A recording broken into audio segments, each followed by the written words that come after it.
श्री कृष्ण कहते हैं कि गुजरा हुआ वक्त कभी लौटकर नहीं आता और तब हमारे पास पछताने के सिवाय और कुछ नहीं रहता।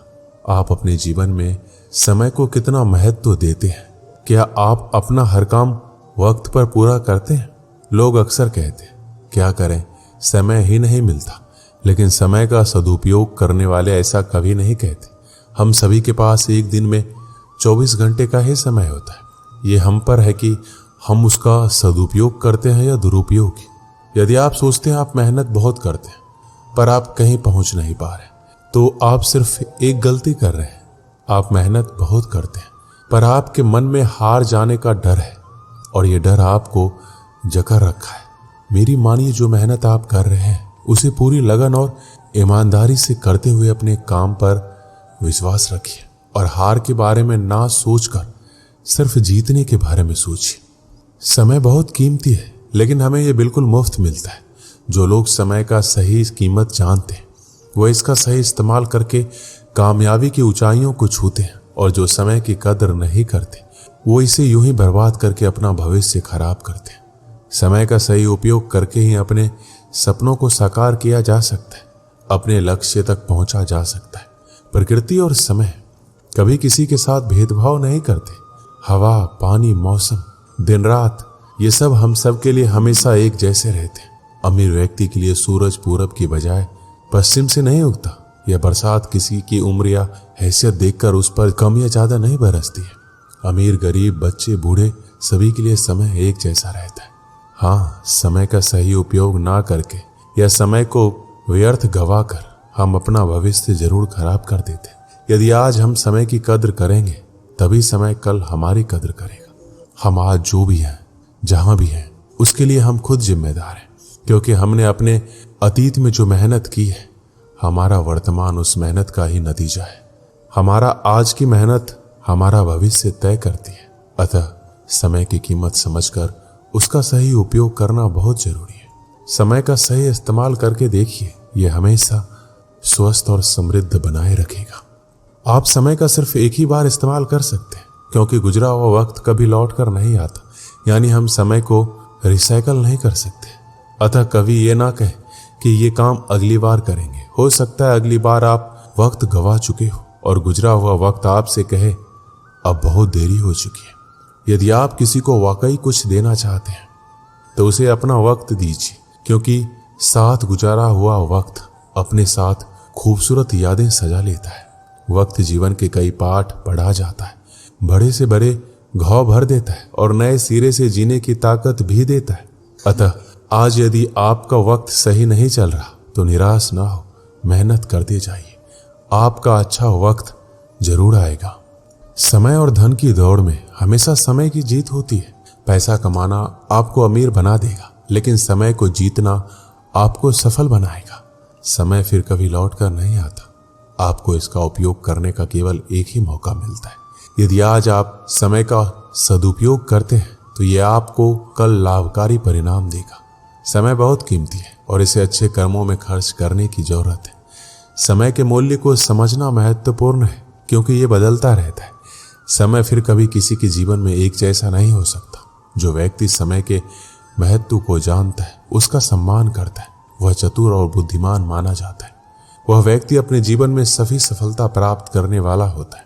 श्री कृष्ण कहते हैं हमें समय का महत्व तब पता चलता है जब हमारे पास वास्तव में इसकी कमी होती है। एक छात्र परीक्षा देते समय प्रत्येक मिनट के मूल्य को महसूस कर सकता है। नौकरी चाहने वाले को समय की कीमत महसूस होती है जब उसे कुछ मिनट देर से आने के लिए खारिज कर दिया जाता है। एक सामान्य परिवार समय के मूल्य को महसूस कर सकता है जब उनका अति आवश्यक वाहन कुछ मिनटों के लिए छूट जाता है। समय की शक्ति के आगे कोई नहीं टिक सकता। समय अमीर को गरीब और गरीब को अमीर बदलने में सक्षम है। यह एक खुश व्यक्ति को रोने के लिए या रोने वाले व्यक्ति को कुछ ही सेकंड में खुश बना सकता है। समय इतना शक्तिशाली होता है, हम उसे देख नहीं सकते, लेकिन समय के सामने उपस्थित परिस्थितियां हमें बहुत कुछ देखने पर मजबूर कर देती है। समय पृथ्वी पर सबसे कीमती वस्तु है। इसकी तुलना किसी से भी नहीं की जा सकती। इस संसार में सब कुछ समय पर निर्भर करता है। समय से पहले कुछ भी नहीं होता है। यदि हमारे पास समय नहीं है तो हमारे पास कुछ भी नहीं। समय की बर्बादी हमें और हमारे भविष्य को बर्बाद करती है। ये समय ही है जो हमें धन, खुशी प्रदान करता है। हमें अपने समय का कुछ उपयोगी कामों को करके करना चाहिए। इस संसार में सब कुछ समय के अनुसार बदलता है, क्योंकि समय से कुछ भी स्वतंत्र नहीं है। हमें कठिन परिश्रम करने का आनंद लेना चाहिए और कभी भी अपने अच्छी आदतों को बाद में करने के लिए नहीं टालना चाहिए। खोया हुआ धन पुनः अर्जित किया जा सकता है। खोए हुए वैभव पुनः प्राप्त किए जा सकते हैं। उचित चिकित्सा या संयम के बल पर खोए हुए स्वास्थ्य को फिर से बहाल किया जा सकता है। अभ्यास के द्वारा भूली गई विद्या को भी पुनः पाई जा सकती है, किंतु समय को एक बार खोने के बाद फिर से पाना संभव नहीं है, क्योंकि यह निरंतर गतिशील है। शरीर को स्वस्थ बनाने के लिए समय पर सोना, समय पर उठना और भोजन, व्यायाम तथा अन्य कार्यों को सुनिश्चित ढंग से समय पर करना आवश्यक है। धन दौलत को आप जमा करके रख सकते हैं, किंतु समय को नहीं। परिश्रमी व्यक्ति के पास कभी समय का अभाव नहीं होता, जबकि आलसी और कामचोर व्यक्तियों का जीवन परिनिंदा, निरुद्देश्य भ्रमण आदि निरर्थक कार्यों में बीतता है। आलस्य का परित्याग करके समय का सदुपयोग करने वाले व्यक्ति ही साहित्य के रचयिता, राष्ट्र नेता, महान वैज्ञानिक एवं कलाकार बन पाते। धैर्य करना दुनिया के सामने रोने से कहीं बेहतर है। लोग कहते हैं कि दर्द बताने से कम होता, मगर यहाँ जिसे भी अपनी दर्द बताओ वही मजे लेता है। सबको अच्छा समझ लेना ये सबसे बुरी आदत है। आपके पास बस पैसा होना चाहिए, क्योंकि यहाँ भावनाओं को किसी की कोई कदर नहीं है। जो व्यक्ति अपने पास होने वाली चीजों से संतुष्ट नहीं है, उसे भविष्य में मिलने वाली चीजों से भी कभी संतोष नहीं होगा। दूसरों को अपनी जिंदगी में अगर कीमती बनाओगे तो आप खुद उनकी जिंदगी में सस्ते हो जाओगे। आप अपनी सेल्फ रिस्पेक्ट जितना गिराओगे, लोग आपको उतना ही मजबूर करेंगे। बुरा वक्त आपको कमजोर नहीं, सफल बनाता है। बस यही फर्क है कि हम उस बुरे वक्त में इसे कैसे हैंडल करते हैं। एक समय की बात है, जंगल में रहने वाला कालिया नाम का एक गीदड़ भूख से तड़पता हुआ खाने की तलाश में शहर आ पहुंचा। उसके शहर में पहुंचते ही कुत्ते उस पर भौंकना शुरू कर दिए, और यही नहीं, शहर के आवारा कुत्ते उसे घेर कर नोचने लगे। कुत्तों के डर से कालिया जान बचाकर भागा। भागते भागते जो भी दरवाजा पहला मिला उसमें घुस गया। जिसमें वह गीदड़ घुसा था वह एक धोबी का मकान था। आंगन में एक बड़ी कढ़ाई में धोबी नील घोलकर नीला पानी बनाया हुआ था। कढ़ाई नीले पानी से पूरी तरह से भरी हुई थी। जब गीदड़ डरा हुआ मकान के अंदर घुसा तो डर से भागते हुए नीले पानी से भरी हुई कढ़ाई में जा गिरा। वहां से निकला तो उसका रंग ही बदल गया था। वह बिल्कुल नीले रंग का हो गया था। नीले रंग में रंगा हुआ कालिया जब जंगल में पहुंचा तो जंगल में रहने वाले सभी जानवर उसे देखकर आश्चर्य में पड़ गए, क्योंकि उन्होंने आज तक इस रंग का जानवर नहीं देखा था। उसे विचित्र जीव समझकर शेर, बाघ और चीते भी डर डर के जंगल से भागने लगे। सबने सोचा, ना जाने ये विचित्र जीव कितना ताकतवर होगा, उससे डरने में ही हमारी भलाई है। जब कालिया ने सभी जानवरों को जंगल से डरकर भागते हुए देखा तो उसने उन्हें बुलाकर बोला, तुम मुझसे क्यों डर रहे हो? मैं तुम्हारी सुरक्षा के लिए आया हूँ। त्रिलोक के राजा ब्रह्मा ने आज ही मुझे बुलाकर कहा था, आजकल चौपाइयों का कोई राजा नहीं है, सिंह और मृगादि सब राजाहीन है। आज मैं तुम्हें उनका राजा बनाकर भेजता हूँ।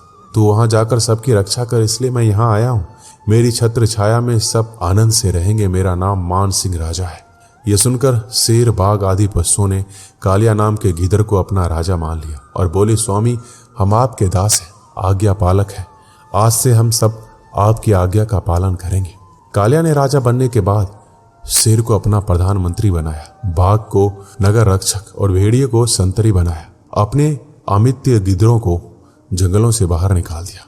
उसने बात भी नहीं की। वो जानता था बात करूंगा तो मेरी पोल खुल जाएगी। मैं एक गीदड़ हूं।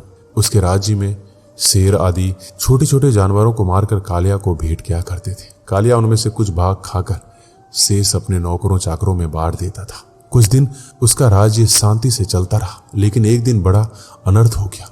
उस दिन कालिया को दूर से गीदड़ों की किलकारियां सुनाई दी। उन्हें सुनकर कालिया का रोम रोम खिल उठा।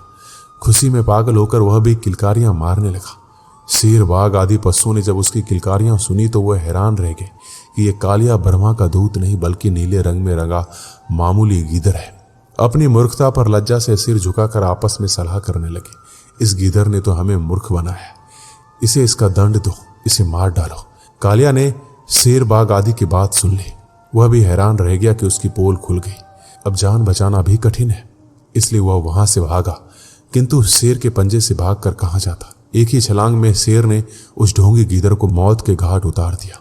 इस कहानी से हमें यही शिक्षा मिलती है कि जो अपनों को नीचा दिखाकर परायों को अपनाता है, उसका आज नहीं तो कल निश्चित ही विनाश होता है। हमारे समाज में सामाजिक एकता और समरसता के महत्व को समझना चाहिए। यदि आज हम अपने समाज के सभी व्यक्तियों को समान नजरिए से नहीं देखते और समर्थन नहीं करते, तो कल उन्हें हमारे समाज के लिए कठिनाइयों और नुकसानकारी बना देगा। इसलिए हमें अपने समाज में सभी का सम्मान करना और सहयोग करना चाहिए, ताकि समृद्ध और संगठित समाज बना रहे। दोस्तों, इस वीडियो में बस इतना ही। मिलते हैं अगली वीडियो में। अपना ख्याल रखिएगा। धन्यवाद। जय श्री कृष्ण।